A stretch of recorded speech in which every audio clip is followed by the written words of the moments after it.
여러분 안녕하십니까? 독학사 국사 과목을 여러분과 함께할 김대식입니다. 우선 여러분과 함께 공부하게 될 주 교재는 독학사 빨간 책으로서 기존에 있는 다른 교재와는 달리 최근의 출제 경향과 출제자들이 노리는 부분들을 감안해 볼 때 수능이나 또는 공무원 시험 문제처럼 폭넓고 심오한 내용을 요구하는 것이 아니라 여러분들이 한국인으로서 정체성을 얼마나 가지고 있느냐라고 하는 것이 주로 포인트이기 때문에 개론적이고 반드시 숙지해야 될 내용으로 출제가 된다라고 하는 것을 감안하고 구성된 독학사 빨간 책을 중심으로 여러분과 함께 공부를 해보도록 하겠습니다. 또한 이 교재는 여지껏 출제했던 기출문제들을 중심으로 또 다른 문제 유형을 요구하는 것이 아니라 그 문제를 반복해서 출제하기 때문에 출제자가 노리는 부분들은 대개 이 부분입니다. 화면으로 한번 이동해 볼까요? 첫째, 유물유적에 관한 내용. 유물유적은 우리가 기록이 없는 이 시기에 보조학문으로서 복원하는 하나의 고고학적 방법입니다. 유물유적에 관한 내용이 한 문제씩 꼭 등장을 하고, 두 번째는 우리나라 최초의 국가, 민족의 정체성과 관련지어서 고조선이라는 나라 중 비합리적인 얘기지만 단군 신화가 반드시 등장을 합니다. 세 번째는 우리가 초기 국가라고 부르는 부여, 고구려, 옥조 등의 사만이라고 하는 나라. 이들은 우리나라 기록에는 없습니다. 중국의 삼국지, 위지, 동이전의 내용을 반 페이지만 분석하시면 되겠습니다. 다음으로는 삼국시대입니다. 우리가 삼국시대라고 하면 고구려, 백제, 신라를 얘기하는데 이는 언제나 왕의 업적을 순서를 묻는 문제를 항상 묻습니다.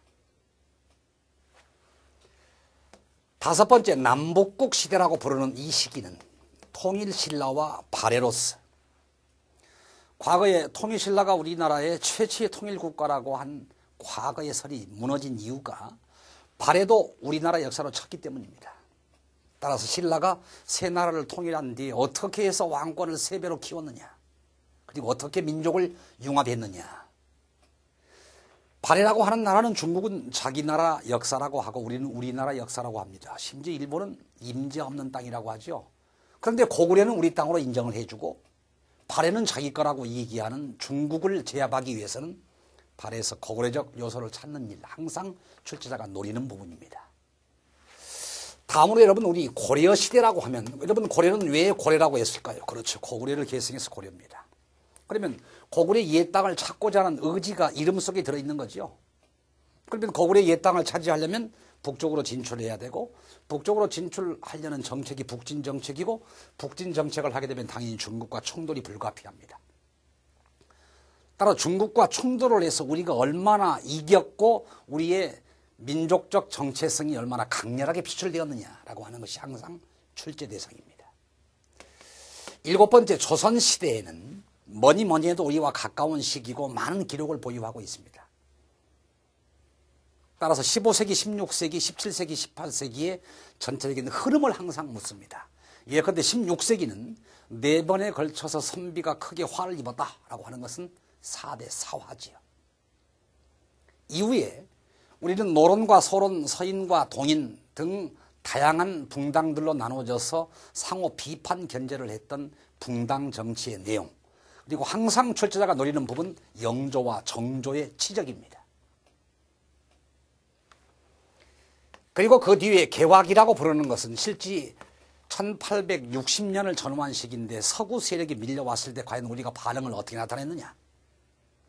대개 우리는 이렇게 전달합니다. 노노 예스다. 통상을 요구해 왔을 때 유정 척사 no, 동학 no, 그리고 서양 것도 좋아 yes라고 하는 방법으로 기억을 하실 수 있는 이 시기에 세 가지 사상의 줄기가 항상 출제자가 노리는 부분입니다.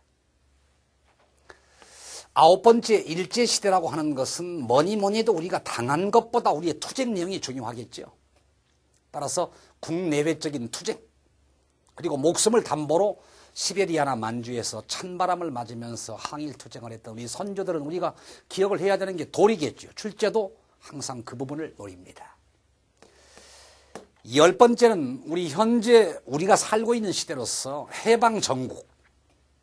그런데 해방된 뒤에 과연 미소 군정 이후 우리가 어떻게 대한민국 정부를 탄생시켰던가 라고 하는 것을 되게 우리가 카얄 포모미, 카이로회담, 얄타회담, 포츠담선언, 모스크바 3상회의, 미소 공동위원회 정도로 기억을 하면 여러분들은 충분히 독학사 시험에 합격할 수 있으리라고 봅니다. 자, 이 점을 중심으로 여러분과 함께 강의를 진행해 보겠습니다.